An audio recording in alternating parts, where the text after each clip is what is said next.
कुछ लोग यहाँ पर पन्ना जिले के भी हैं, कुछ यहाँ पर छतरपुर जिले के भी हैं, लेकिन ज़्यादातर यहाँ पन्ना जिले के लोग यहाँ पर देखने के लिए मिले हैं। लेकिन यहाँ पर प्रशासनिक अमला जो है वो छतरपुर जिले का यहाँ पर तैनात है। यहाँ पर आरआई पटवारी यहाँ पर सर्वे कर रहे हैं, वोटर आईडी कार्ड चेक कर रहे हैं, क्योंकि उनकी जो मांग है कि वोटर आईडी कार्ड के अनुसार ही हमें पेमेंट दिया जाए।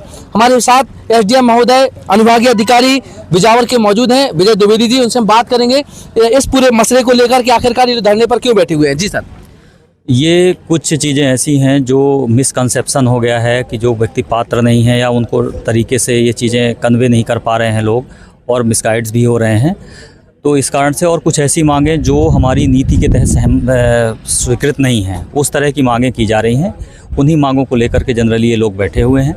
ये सर वन विभागीय क्षेत्र में बैठे हुए हैं कि ये वन विभाग की सीमा से लगा हुआ है। अब एग्जैक्ट नाप जो कभी अपन ने कराई नहीं है इस संदर्भ में। सर यहाँ इतना बड़ा काम चल रहा है, हाँ। कोई दुर्घटना हो जाती है तो इसके लिए कौन जवाबदार होगा? प्रशासन इसके लिए नहीं, हमको उन्होंने लिखित में कोई ना मांग पत्र पहले दिया, ना कोई ऐसी सूचना दी। नहीं तो हमेशा ही कोई भी आंदोलन है, कुछ भी होता है तो उसके पहले एक सूचना प्रशासन को दी जाती है और उसके लिए समय सीमा भी दी जाती है कि हमारी ये मांगे हैं, इन पे आप एक्शन लीजिए, शुरुआत करिए, कुछ करिए। इस तरह का कोई लिखित पत्र आज तक हमारे पास सर प्रदर्शनकारियों के बीच बैठे हुए जो प्रदर्शनकारी नेता हैं अपने अमित भटनागर जी, उनका साफ तौर पे कहना है कि कलेक्टर महोदय, एसडीएम महोदय, तहसीलदार महोदय, पटवारी महोदय, आरआई महोदय, विभाग के अधिकारियों के रिश्तेदार चहितों के खातों में पेमेंट गया है और उन्होंने रातों रात वहां पर एक प्लॉट खरीद करके ये पूरा पेमेंट लिया है। इसको लेकर से क्या कहना चाहते हैं? इस तरह की जो भी बातें की जा रही हैं वो टोटल गलत हैं। किसी के भी चहेते या रिश्तेदार को स्पेसिफिक कोई प्लाट नहीं खरीदा गया और प्लाट के आधार पर बहुत ज़्यादा यहाँ कोई भुगतान भी नहीं है केन बेतवा परियोजना में, न ही कोई वर्ग फुट के आधार पर हुआ है, क्योंकि जो स्पेशल पैकेज शासन का घोषित था उसी के आधार पर भुगतान हुए हैं। साथ ही इसमें जो पैकेज के लाभ भी दिए गए हैं वो मूल निवासियों को ही दिए गए हैं, जिनके पुराने वोटर लिस्ट में लगातार नाम चले आ रहे हैं और भिन्न भिन्न तरह की जाँच करके दिए गए हैं। सर जैसे कि कहा गया था कि वोटर लिस्ट के अनुसार पेमेंट किया जाए, तो क्या वोटर लिस्ट के अनुसार पेमेंट किया जा रहा है कि विस्थापित लोगों को, जैसे एक मकान है, एक मकान में यदि 4 परिवार रह रहे हैं तो क्या अलग अलग परिवार के सदस्यों को वह पेमेंट दिया जा रहा है कि मतलब कि एक मकान के मालिक को दिया जा रहा है? नहीं, इसमें जो भूअर्जन अधिनियम हमारा कहता है उसके हिसाब से पति पत्नी और नाबालिग बच्चे एक परिवार की परिभाषा में आते हैं, प्लस जो उसके कट ऑफ डेट जो हमारी धारा 11 के प्रकाशन डेट रहती है उसके उस उम्र में जो मतलब अविवाहित वयस्क सदस्य और होते हैं उनको भी पृथक परिवार माना जाता है। उदाहरण स्वरूप ये है कि भले एक मकान में रह रहे हो, भले हुए एक मकान में रह रहे हों, तो ज़्यादातर लोग सर यहाँ पर ऐसे लोग बैठे हैं जिनका कहना है कि हम एक परिवार के लोग हैं, हाँ। एक ही मकान में रहते थे, मकान हमारा ध्वस्त कर दिया गया, पेमेंट नहीं दिया गया, इसको लेकर सके? नहीं, ऐसा हमारे छतरपुर ज़िले में ऐसा एक भी मकान किसी का नहीं तोड़ा गया है जिसको की पेमेंट ना मिला हो, और उनको पूछताछ करके कि तुम्हारे पास रहने की व्यवस्था तुमने बना ली कि नहीं बना ली, उस तरीके से हमने हटाया है। और मुख्य रूप से हमने उन क्षेत्र को पकड़ा है जो नदी के किनारे किनारे आते हैं, ताकि घर में किसी के जान माल की असुरक्षा न रहे। सर जैसे कहा है, अमित भटनागर जी का कहना है कि ग्राम सभा की बैठक नहीं ली गई, ग्राम सभा की बैठक ले लेते तो सब चीज़ क्लियर हो जाती और उनको बताया जाता कि ज़मीन के बदले आपको ज़मीन लेना है, क्योंकि सरकार की जो पॉलिसी थी उसमें साफ तौर पर निर्णय लिया गया था कि ज़मीन के बदले या तो ज़मीन लो या ज़मीन के बदले पैसा लो। तो उन लोगों ने पैसे का निर्णय लिया जो शायद बॉन्ड में भी दस्तखत अनुसार भराया गया। उसको लेकर सर क्या कहना चाहते हैं आप? इसमें शासन की नीति ये थी कि 5.5 लाख रुपए या 7 लाख रुपए और एक प्लाट दे दिया जाए या 12.5 लाख रुपए एक मुश्त ले लिए जाएं। मोस्टली गांव वालों का ये सोचना था कि जो हमको ग्रामीण क्षेत्र में कोई यदि प्लाट दिया जाता है 1600 वर्ग फीट का, वो 5 लाख रुपए से सस्ते में ही हमको मिल जाएगा। इसलिए मूलतः उन लोगों की प्रवृत्ति यही थी कि यदि हम पैसा ले लेते हैं तो हम अपनी इच्छानुसार छतरपुर में, बिजावर में अन्य सुविधा के हिसाब से खरीद सकेंगे। जी। साथ ही इस परियोजना में जो राशि स्वीकृत हुई उसमें एक कन्फ्यूजन जो ये क्रिएट किया गया बार बार लोगों में कि पति और पत्नी को पृथक पृथक देना है, या वोटर शब्द हो सकता है कभी कोई व्यक्ति भाषण में या कभी आकर के बोला हो, उसका इन लोगों ने एक आधार बना लिया। तो वोटर में मुख्य जो विवाद हो रहा है कि पत्नियों को अलग से भी इसमें पैसा दिया जाए। गाइडलाइन में ऐसा था? नहीं, ऐसा गाइडलाइन में नहीं था। जैसे एक परिवार में 4 लड़के हैं, उनके हाँ, चारों की शादी हो गई, एक ही मकान में रह रहे हैं, ठीक है, तो क्या मुखिया को पेमेंट मिलेगा कि प्रत्येक सदस्य के प्रत्येक पति पत्नी को दोनों को मिलेगा? ना, सिर्फ पति को मिलेगा और उनके बच्चों को मिलेगा। हाँ। अभी जो हमने लोग देखे हैं, जब हमने पूरा इंटरव्यू लिया, लोगों से यहाँ बात की, तो उनका कहना है मेरे पति के खाते में पेमेंट आ गया है, हाँ। पत्नी बोली मेरे खाते में नहीं आया, मेरे बेटे के खाते में आ गया है, हमारी बहुओं के खाते में पेमेंट नहीं आया, वही तो ऐसा कुछ है क्या? वही मैंने अनुरोध किया आपसे कि उसमें परिवार की परिभाषा में पति पत्नी और नाबालिग जी। हैं, तो अदर पति के खाते में जाएगा। चूंकि हमारा पुरुष प्रधान समाज है, इसलिए इस तरह का शासन की नीति है कि पुरुष ही बाहरी काम करता है मोस्टली, इसलिए उसके खाते इस नीति के तहत लिए जाते हैं।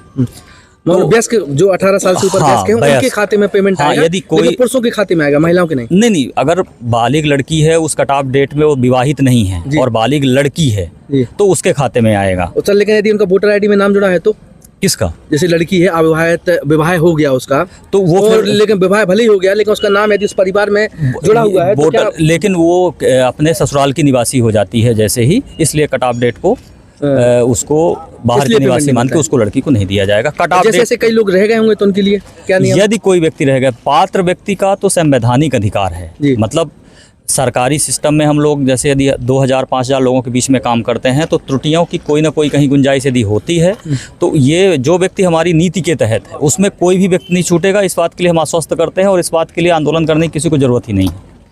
ग्राम सभा की बैठक को लेकर से बार बार मुद्दा उठ रहा सबसे है। बड़ी बात यह है कि कानून को एक धारा को पढ़ने से कानून समझ में नहीं आता है।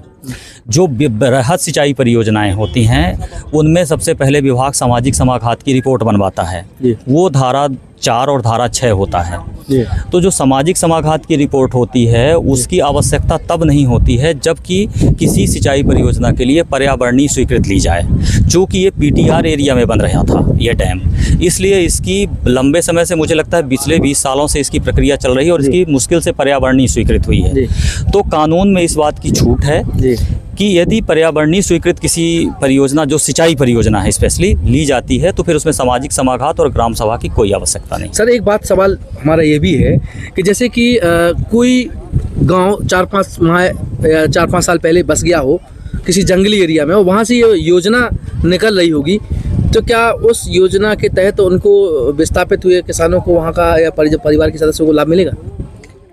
5 साल में ही पहले ये कोई गांव पूरा बस गया हो ऐसा संभव तो लगता नहीं, नहीं। मतलब नज़दीक में कभी किसी ने मकान बना लिया हो, पता हो उसको कि अब ये भूमि अधिकृत होने वाली है, तो किसी ने प्लॉट ले लिया, तो क्या वो उस चीज़ का मालिकाना मांगा जाएगा? तात्कालिक प्लॉट वाले को तो खैर इसमें देने का कोई नियम नहीं है, लेकिन एक निर्धारित मतलब 5 साल 7 साल ऐसा कुछ एक जैसा हो कि मतलब वो वहाँ रहने लगा रेगुलर। हाँ। तो अब मतलब भूमि अधिकृत समय होने पर हाँ, उसकी जमीन वहाँ पर होनी सिर्फ जमीन से नहीं है। एक्चुअली पैकेज का जमीन तो जिसका भी जब की भी खरीदी हो, धारा 11 के पहले की खरीदी होनी चाहिए। जी, जी। तो जमीन का जो रेट समय होता है, शासन निर्धारित की है, धारा 11 की धारा रहती है। हाँ, तो उसमें तो मतलब जमीन का पैसा तो उसको वैल्यूएशन के हिसाब से दिया जाएगा, उसमें कोई रोक नहीं है वहाँ पे। तो तब भी जमीन का पैसा वो तो एक प्रॉपर्टी है भाई। हमारी जमीन है, किसी भी व्यक्ति की जमीन 10 जगह होती है जी। तो वो तो आपकी प्रॉपर्टी है। जी, जी। इसमें जो कट ऑफ डेट और निवास का विवाद है या जो भी लोग इसमें कंफ्यूजन क्रिएट करते हैं वो मात्र पैकेज के 12.5 लाख का है। जी, जी। बाकी आपकी प्रॉपर्टी अगर आपका धारा 11 के पहले 15 दिन पहले भी आपका मकान बना हुआ है जी, जी। तो यदि वो 20,000 का मकान है तो 20,000 का, यदि आपने बहुत बड़ा पक्का बनवा लिया 10 लाख का मकान है जो PWD के वैल्यूएशन का है तो वो राशि प्रॉपर्टी की राशि तो आपको प्रॉपर्टी की दी जाएगी, उसमें कोई रोक नहीं। सिर्फ वो धारा 11 के पहले का होना सर, चाहिए। उनका कहना है कि यहाँ पर जैसे कि आपका कहना है कि प्रशासन को इन्हें सूचना नहीं दी, ये लोग धरने पर बैठ गए, और यदि कोई दुर्घटना होती है, किसी का अस्वस्थ होता है क्योंकि बारिश का समय है, बारिश इस क्षेत्र में ज़्यादा होती है क्योंकि जंगली एरिया है, तो इसके लिए जवाबदार कौन हुआ?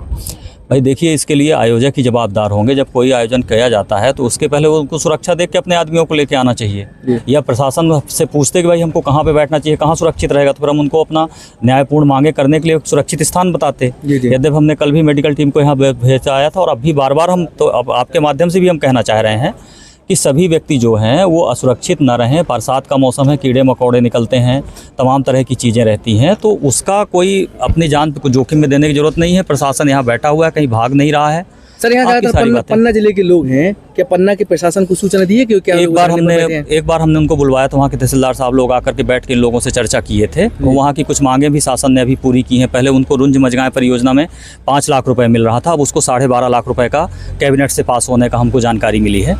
तो जो लोगों को 5 लाख रुपए मिला था अब उनको बचा हुआ 7.5 लाख रुपए अभी वितरण किया जाएगा।